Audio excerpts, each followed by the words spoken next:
Hello, everyone. Thank you for joining us today. And this panel is about women's rights in Iran. What's next?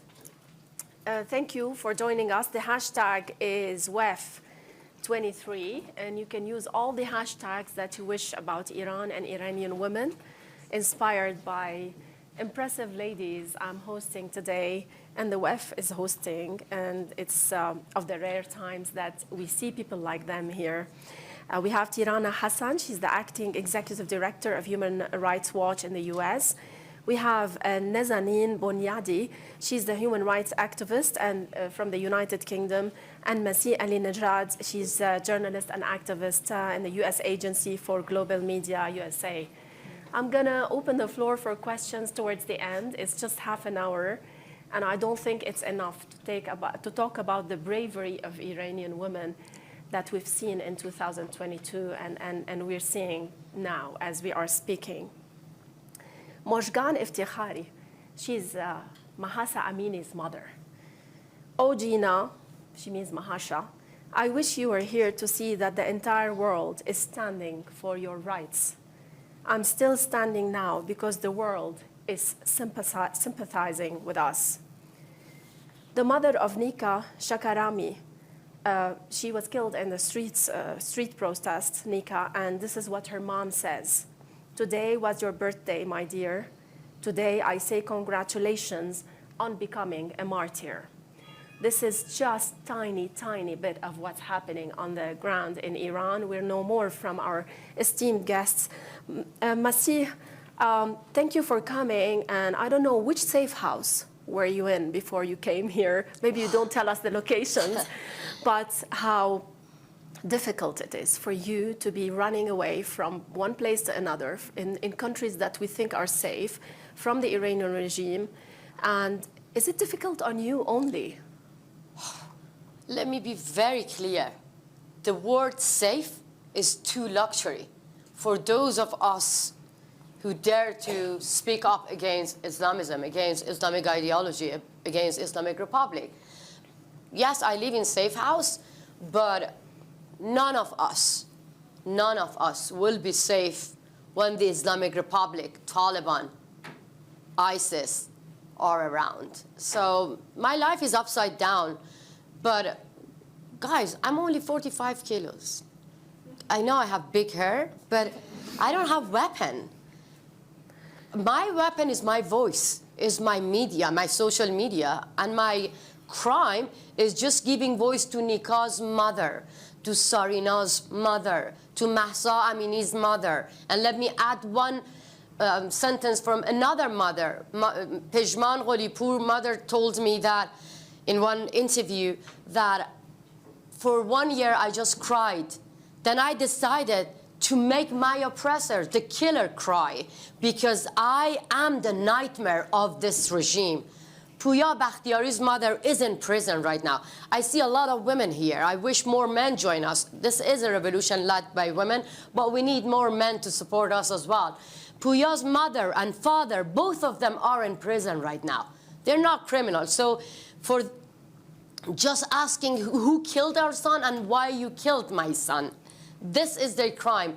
And that's why, to be honest, I don't want to talk about my life being upside down outside Iran, because I go to bed with the news of these young teenagers, and I wake up with the news of their parents getting arrested as well. So this is the fact. Killing, torturing, assassinating, hanging, raping, taking hostage is in the DNA of the Islamic Republic. Nazanin, what do we call it? A women revolution, movement, uprising, or is it a popular revolution in Iran or revolution by the Iranian people? What do we call it? It is both of those things, but I mean, let's be clear. Since the Arab Spring to Sudan in 2019, the spark of those revolutions were men being killed. The spark for this was a young woman being killed.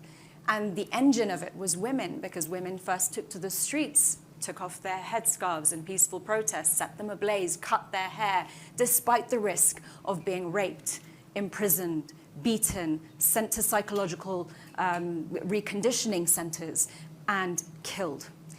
That courage was contagious, and what's unique about this and why many of us have been calling it a female-led revolution is because Iranian women have managed to galvanize Iranian society at large to understand the intersectionality of gender equality and every other basic human right. And Mahsa being a Kurdish Iranian woman, there's an ethnic minority component there.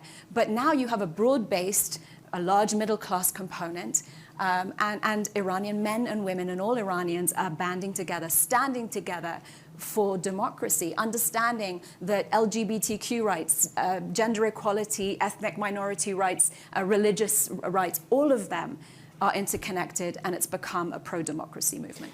Tirana, Mahsa Amini is not the only Iranian woman that suffered in Iran. There are women, as we are speaking, in Evin prison and other prisons, and not even in prisons, they get tortured and they suffer a lot. How come Mahsa Amini became the trigger?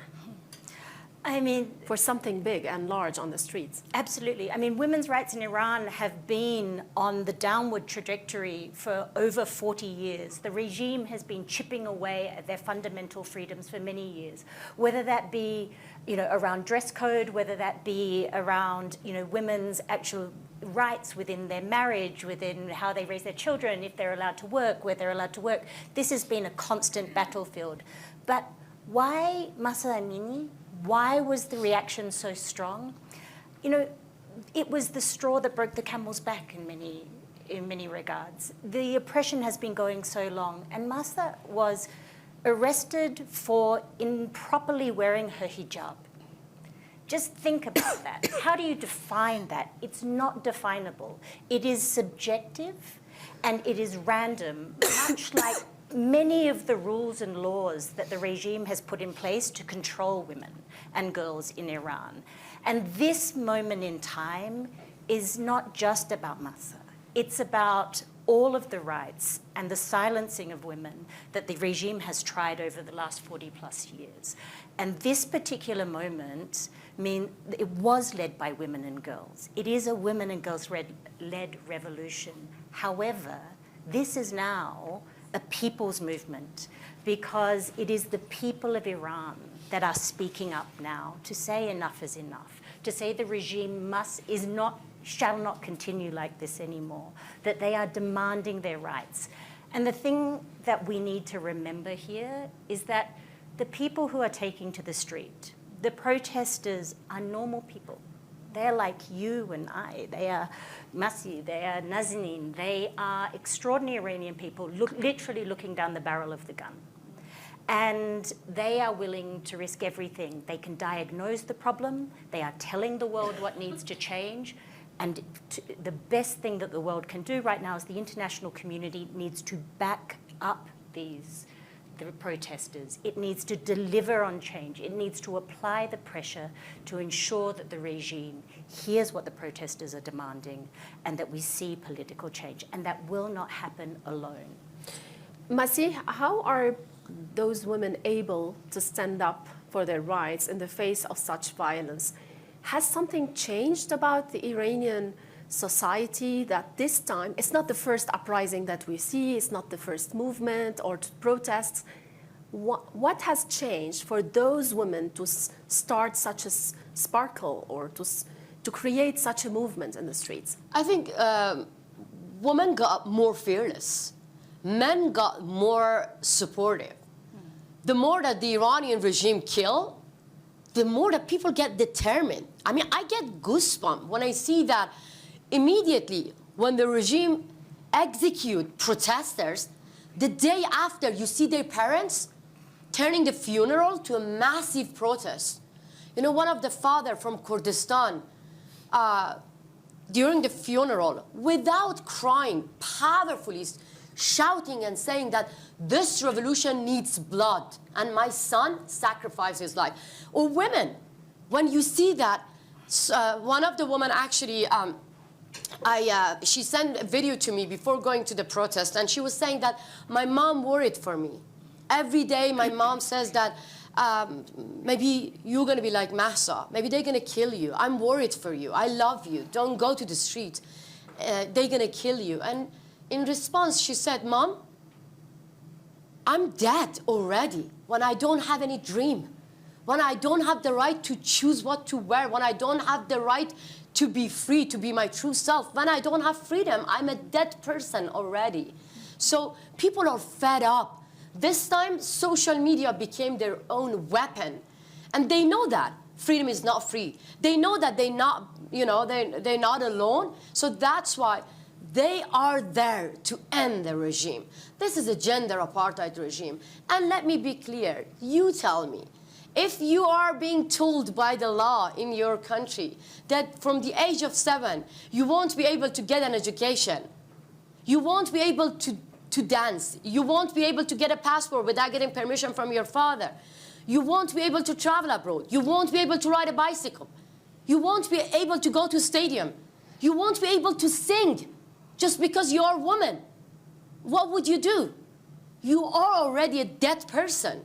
And that's why I'm calling on all of you. Don't turn your back. You have to keep your sisterhood. For years and years, I've been warning about morality police and compulsory hijab because I launched a campaign in 2014. People in the West were like, shh, you're causing Islamophobia. On Facebook, I mean, you were so courageous way before anyone else. But is it only about hijab, Nazanin? And also I want to ask you, when women start or galvanize for revolutions or uprisings, does it work? I mean, the hijab has become an outward symbol of the overall oppression of Iranian women who have basically lost agency in the past 4 decades over almost every aspect of their lives. And yet, in the fields that they can study, they are a bit more educated than the men, both a testament to their tenacity and a driving force for this precise moment. And why if you look at history, Argentina to Chile to Philippines, when women are at the center of a movement, the likelihood of it succeeding and democracy prevailing increases. Why? Because we have access to levers of power in society that men frankly don't have access to. And what does that look like? When you look, there's a viral video of an elderly woman going to her son who's in a security force, and the security forces are about to engage in a brutal crackdown. And she marches up to him and grabs him by the arm and leads him away from the protests. That is the power of a female-led revolution. Why? Because we can do that. We have the access to tell our sons and everybody else in society that this is not okay.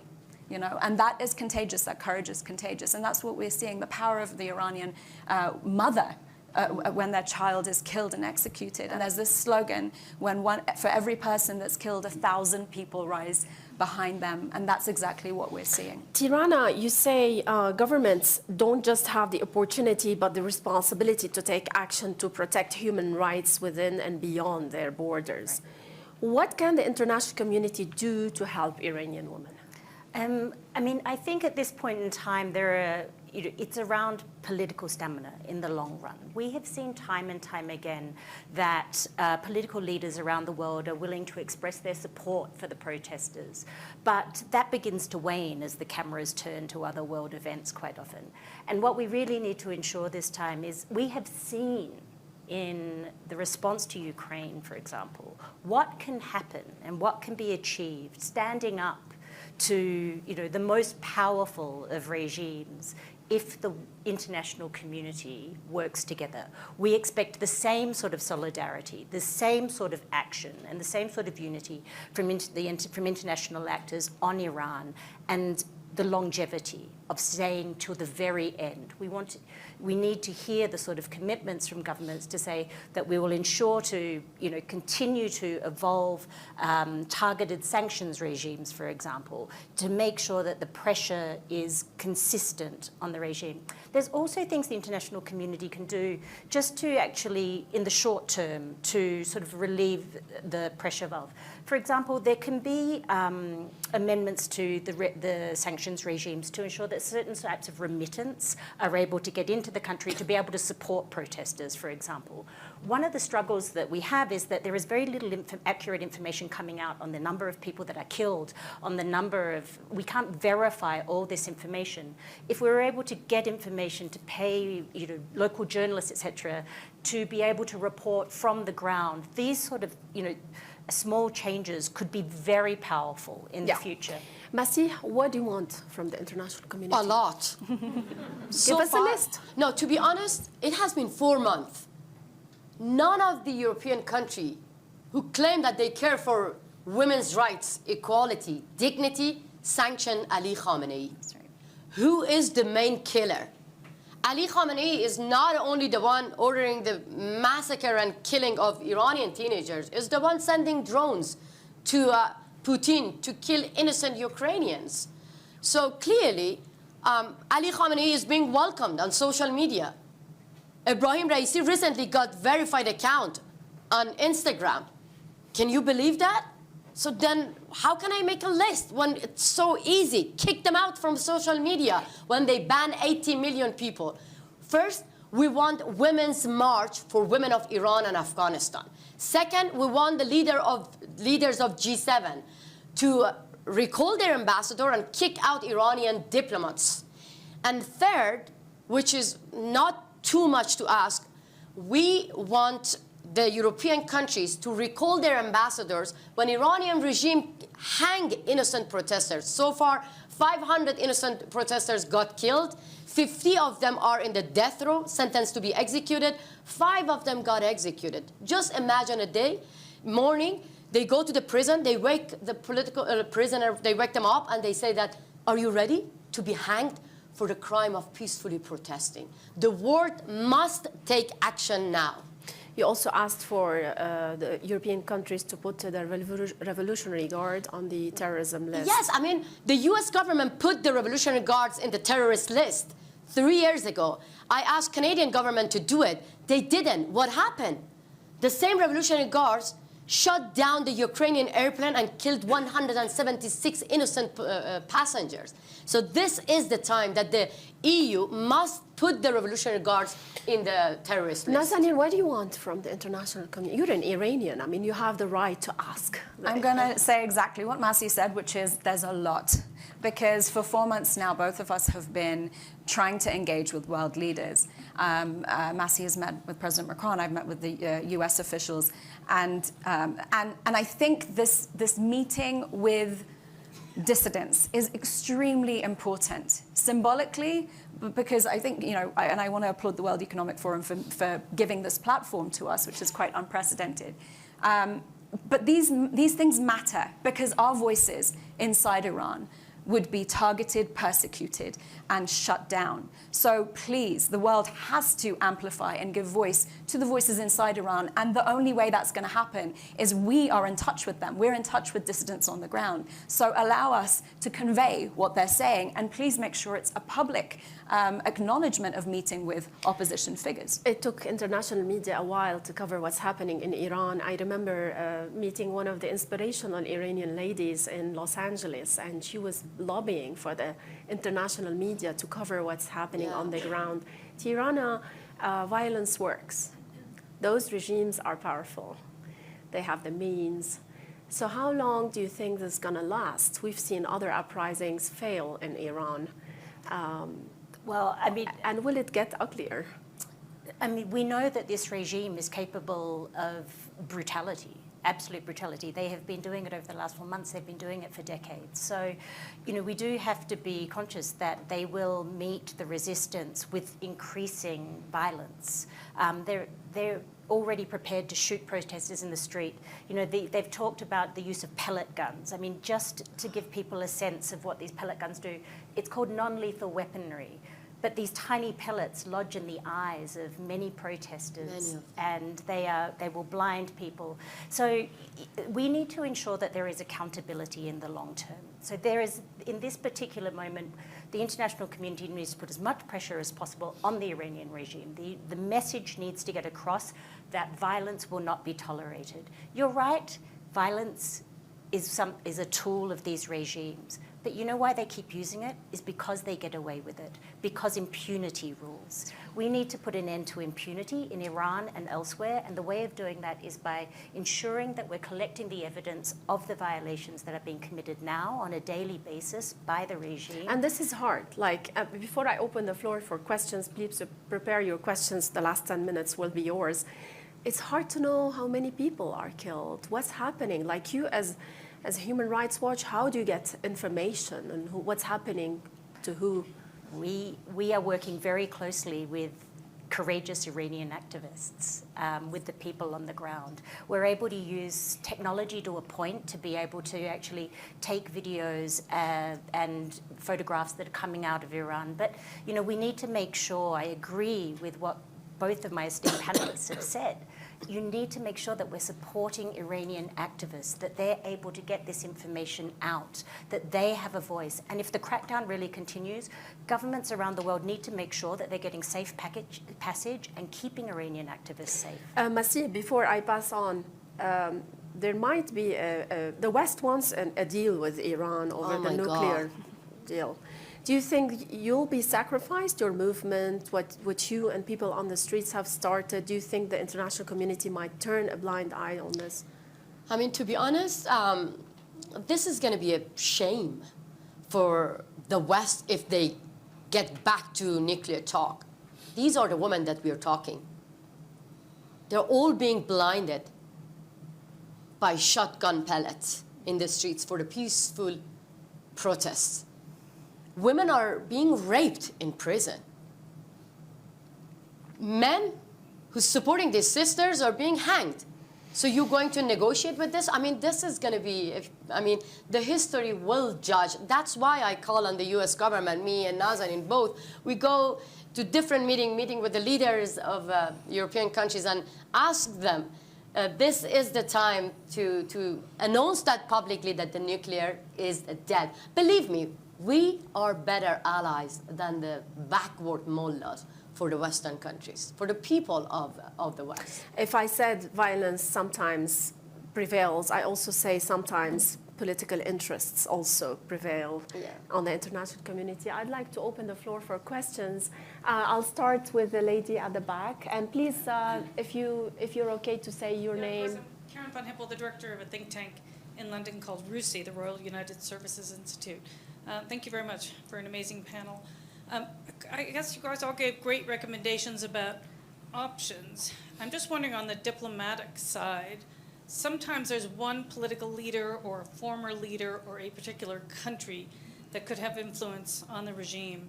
Is there anybody in this particular case that could put quiet pressure, on the regime? Just like we say with Ukraine, President Xi is the one who probably has the most influence over Putin. Is there anyone that you can think of who could do that? I'm going to jump in here. I think world leaders obviously have a lot of say, and we want to engage with them. But I just want to say this is not just a political issue. There's a huge economic component here, and this is an appropriate place to talk about it. The Iranian diaspora in its millions is worth approximately $2.5 trillion. And that we have a lot of power that we haven't tapped into. And we live all across the world, and we have various different representation. We are responsible, I think, for engaging our world leaders and tapping into that resource. Yeah. And I think we are at the forefront of creating that change and impact. Would anyone like to add before I pass on the question? The only thing I would say to that question is there's no one champion. I mean, we have seen across the world in most crises around the world that very rarely can you have one champion. What we have seen success in is coalitions of countries coming together. We need to make sure this is not a West versus the rest type of situation. And so I think that there is an opportunity here for countries from the global south to be part of these coalitions and to be leading them. And I think that that's really where the future lays. Can you hear me? Yeah. Yes. Thank you so much for the strength of your voice. My name is Françoise Modoute. I'm the CEO of the African Women's Development Fund and a young global leader of the WEF. I wanted to build on what you just said, actually. When we were talking about the international community, I noticed that the focus of your appeals is on the Western countries and is on the world leaders. And it's more like an invitation to also think about targeting some of feminist movements across the global south that have had experiences with women-led revolutions and protests, and how do we, as organizers in feminist movements and social justice movements, also can support your work. I think we don't have that information because we don't hear messages that get to us. So any suggestions for that, I would be happy to carry them on. Can I jump in and I'll let you finish? That's why I mentioned Argentina and Chile and Philippines, because you have the experience. The global movements have the feminist experience that we're looking for. So by no means, when we say we're engaging with world leaders, are we saying only Western leaders. That's at least not my intention. I know that that's not Masih's intention either. So absolutely, the CSW, like, just focusing on expelling Iran, it was just unprecedented. Expelling Iran from Islamic Republic from the UN Commission on the Status of Women was not.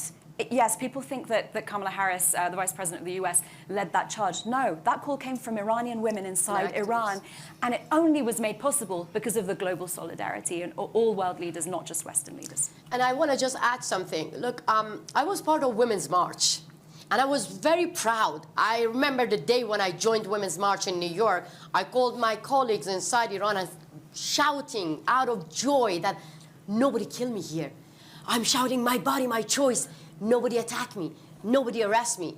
But immediately when I asked them to support us for the same slogan, my body, my choice, people were quiet. Let me be very clear. People were hesitating to support us, saying that we don't want to cause Islamophobia. Wearing hijab is part of your culture. We don't want to touch your culture.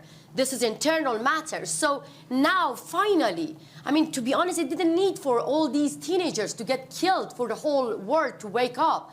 But now this, I think the time has come for women, for feminist global movement, for all my sisters around the world to take to the streets. Yes. And have a march for women, not only for women of Iran, for women of Afghanistan as well. I mean, my heart is broken for women of Afghanistan being totally abandoned, and the news is not about them as well. And not allowed to go to schools and get education. I want to clear something. All respect for women who decide to wear hijab out of their own personal choice. So this panel is not about this, it's about the forced hijab. My mom wears hijab. My dream is to walk shoulder to shoulder with my mother who wear hijab.